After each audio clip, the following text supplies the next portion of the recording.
রাধা, বড়লোক বাড়ির বউ হয়েও সেই নুন তেল দিয়ে মুড়ি মাখা খাচ্ছিস? ছোট লোকই স্বভাব আর তোর গেল না। বড় বৌদি, অশান্তির বিরিয়ানির চেয়ে শান্তিতে বসে এই মুড়ি মাখা অনেক ভালো। এই বাড়ির টাকা আছে কিন্তু মমতা নেই। শোন অমিত, মমতা দিয়ে পেট ভরে না, টাকার দাপট আছে বলেই এই বাড়িতে রাজা হয়ে আছিস। ঐশ্বর্য না থাকলে মানুষ তোদেরকে কুকুরের মতো দেখবে না।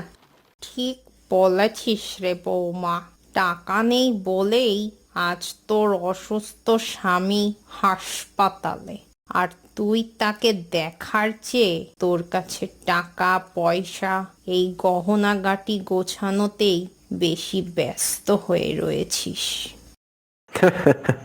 দেখলে তো, তোমার ঐশ্বর্য আজ দাদাকে শান্তি দিতে পারছে না। রাধা, চলো মাকে নিয়ে আমরা আমাদের ছোট ঘরেই ফিরে যাই, সেখানে অন্তত ভালোবাসা আছে।